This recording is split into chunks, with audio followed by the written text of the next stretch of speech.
오늘 말씀은 데살로니가 후서 3장 1절에서 9절 말씀입니다. 1절에서 2절 말씀 보면 바울은 데살로니가 교인들에게 기도를 부탁합니다.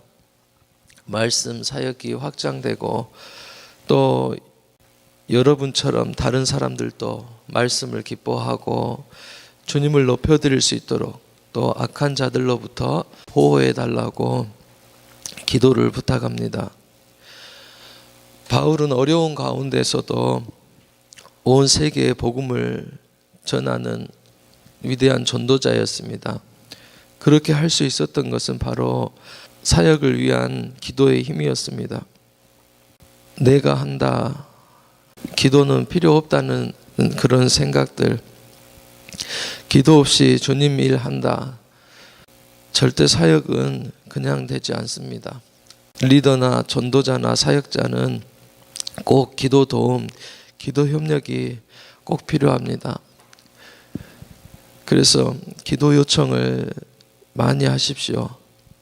그리고 나도 기도하십시오. 나를 위해서 기도해 주는 사람이 누구입니까? 나는 누구를 위해서 기도해 주고 있습니까?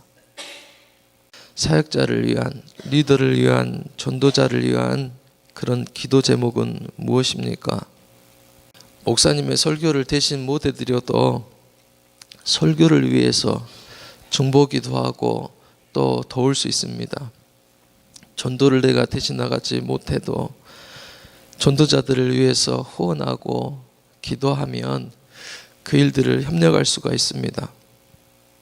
꼭 그렇게 하나님의 일은, 또 하나님께 기도하는 사람은 혼자만 감당하는 것이 아니라 기도를 부탁하고 요청하면서 서로 힘을 얻고 감당하는 저희들이 될 수 있기를 바랍니다.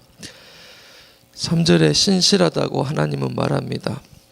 기도하는 대로 응답해 주시고 이루어 주십니다.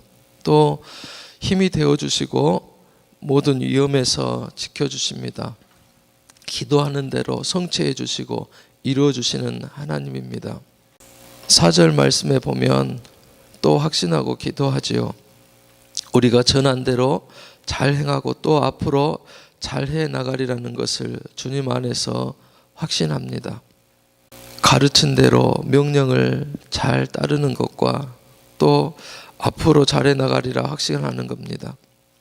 가르침하고 격려, 나는 잘 조화를 이루는지, 나는 어디에 더 익숙한지 또 생각해 보았으면 합니다. 정말 칭찬하고 격려하면서 사람을 세우는지 아니면 지적만 하는지. 어제는 집사람한테 한 소리를 들었어요. 큰아들을 왜 이렇게 다그치냐고. 잘하는데 좀 사이좋게 지내라고 나한테 그러더라고요. 제 새벽을 맡거나 나름대로 설교를 맡으면 부담감이 있어요. 뭐 해달라, 뭐 어디 가자, 바람 좀 쐬자. 새벽을 맡으면 저는 이렇게 움직이는 거를 싫어해요. 뭐를 맡으면. 그래서 가만히 있는 거 좋아하는데 큰아들이 답답하다고, 뭐가 먹고 싶다고 자꾸 얘기하는 거예요. 그리고 자꾸 그러니까 혼을 내놨어요. 그러니까 집사람이 아들하고 친하게 지내라고, 그리고 자꾸 지적만 하지 말고 따뜻하게 이렇게 격려도 해주고 칭찬도 해주고 하라고.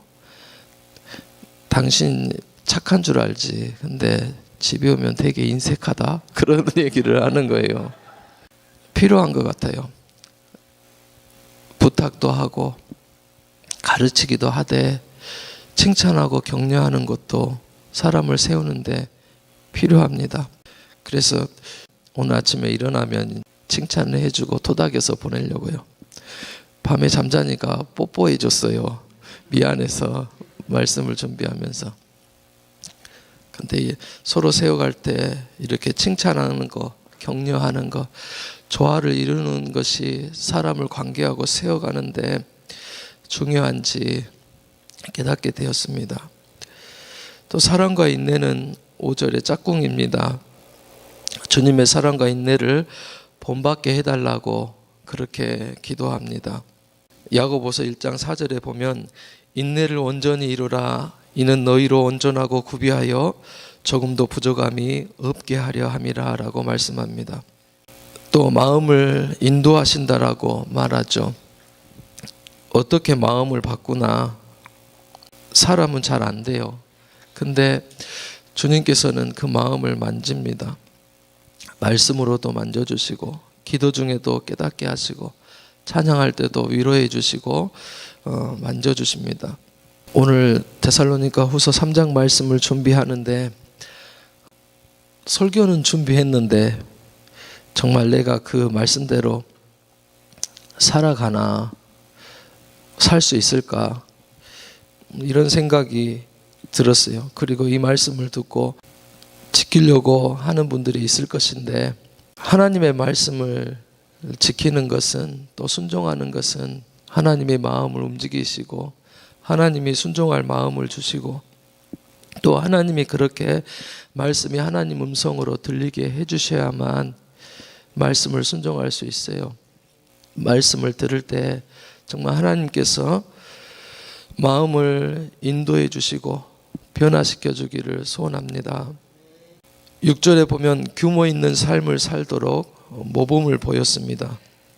그러면서 말하기를 일하기 싫어하는 형제들을 멀리 하십시오.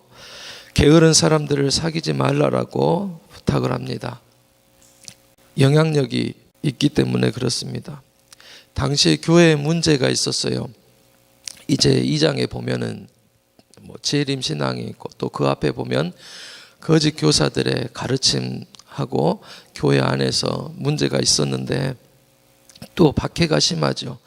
그러니까 사람들이 금방 주님 오실 것처럼 생각하고 자기 일에 충실하지 않아요. 잘못된 믿음이죠. 오히려 마지막 때를 기다리는, 주님 오심을 기다리는 사람들은 현실에서 또 현재 자기에게 맡겨주신 일을 충실하고 주님 앞에 섰을 때 정말 칭찬받을 수 있도록 최선을 다해서 생활과 신앙을 감당해야 되는데 그렇지 못하고 규모 없게 살아가는 사람들이 있었습니다. 그래서 그 사람들을 훈계하는 것을 볼 수가 있어요. 뒤에는 바울은 이렇게까지 얘기해요. 누구든지 일하기 싫거든 먹지도 말라라고 그렇게 얘기합니다. 강하게 책망해요. 게으름을 집사람하고 좀 나눠봤어요. 그러면서 당신은 게으름 하면 생각나는 것이 뭐냐고 물어보니까 게으른 사람은 마귀도 안 쓴다는 말을 들었대요. 내버려 두면 스스로 망하니까 그런 말을 하더라고요. 당신은 다 좋은데 잠이 많다고. 그래요. 나에게 있는 게으름인 것 같아요. 게으름을 그래서 사전에서 찾아봤어요. 그랬더니 행동이 느리게 움직이거나 일하기 싫어하는 태도나 버릇을 게으름이라고 그러더라고요. 그리고 성경에 보니까 규모가 없다, 길에서 벗어났다, 판단력을 잃어버렸다라는 그런 뜻이 있었습니다. 미루고 진전이 없고 발전이 없고 또 잠언에 보면은 좀 더 눕자, 좀 더 자자, 좀 더 졸자 그러면 가난이 궁핍이 도적같이 이렇게 밀려온다고 그래요. 그런데 게으름을 생각하면서 정말 중요한 사실이 있어요. 뭐냐면 바쁘게 산다고 해서 다 부지런한 것은 아니다라는 거예요. 여기저기 불려다니고 코피가 나게 열심히 살아도 정말 주님을 위해서 산 것이 없다면 영적으로 게으르다는 것을 꼭 알아야 돼요. 사정이 급해도 욕심이 생겨도 침범하지 말아야 될 것 있어요. 경건생활하는 것, 절대 그것은 포기하거나 뒤로 미루거나 하면 안 됩니다. 마지막 때 정말 주님 앞에 섰을 때 또 주님을 만날 때 정말 칭찬 듣고 상급받는 그런 믿음의 사람이 되어야 되겠습니다. 그리고 경각심을 가져야 돼요. 영을 단장하는데 부지런해야 됩니다. 이 재림신앙은 그냥 다 포기하고 주님만 바라바라는 것이 아니라 내게 주어진 일, 현실에 충실하고 본이 되는 삶을 살아라고 주시는 말씀이었습니다. 이 영적인 게으름, 하나님과의 관계도 소홀해지고 멀어지게 합니다. 나를 한번 돌아보세요. 나는 정말 하나님 일에 우선하고 하나님 영광을 위해서 분투하고 있는지 꼭 돌아보시기 바랍니다. 그리고 은혜 받는 자리에 꼭 찾아가야 돼요. 그 자리에 나부터 힘을 얻어야 됩니다. 왜냐하면 하나님 없이는 그 영혼을 돌볼 수 없기 때문에 그렇습니다. 정말 무엇이 중요한지, 무엇이 가치 있는지 꼭 생각해 보아야 됩니다. 그리고 정말 하나님이 우리에게 부탁하시고 요구하시는 삶이 무엇인지, 내가 주님의 이름을 높이고 빛내는 삶을 살고 있는지, 또 나도 말씀을 받으면서 기도하면서 변화되고 있는 삶을 살아가고 있는지 꼭 점검해야 됩니다. 그리고 이 게으름을 떨치려면 결단이 필요합니다. 시간 낭비를 줄이겠다. 잠을 줄이겠습니다. 예배에 내가 꼭 성공하겠습니다. 또 새벽 제단 쌓는 것을 게을리하지 않겠습니다. 말씀을 꼭 보겠습니다. 기도하겠습니다라는 구체적인 결단이 필요합니다. 그래야지 삶이 정돈해지고 합니다. 내가 무엇이 게을렀는지 꼭 써보고 점검해 보시기를 바랍니다. 그리고 게으름 앞에 우유부단하게 감정적으로 흐지부지해서는, 그렇게 넘어가서는 절대 고쳐지지 않습니다. 오늘 말씀에 게으름에 관한 말씀이 있었는데 고쳐야 될 점들을 꼭 적어보고 주님께 할 수 있는 새 힘을 구하는 우리가 되었으면 합니다. 현실이나 환경은 우리 편이 아니에요. 극복해야 될 거예요. 이겨야 될 거예요. 다스려야 돼요. 싸워야 돼요. 그런 믿음을 가지고, 목표를 가지고 하나님 앞에 몸부림칠 때 하나님께서는 붙들어 주시고 할 수 있는 힘을, 이길 수 있는 힘을 주십니다. 8절에서 9절 말씀 보면 바울은 본을 보였다라고 얘기합니다. 그리고 나름대로의 희생을 치릅니다. 꼭 값을 치르고 양식을 먹고 짐이 되지 않으려고 열심히 일했다라고 그렇게 말합니다. 리더나 지도자, 또 믿음의 본을 보이는 것, 가르치고 명령하기 이전에 그 모습이 꼭 필요합니다. 1차 본이 되어야 됩니다.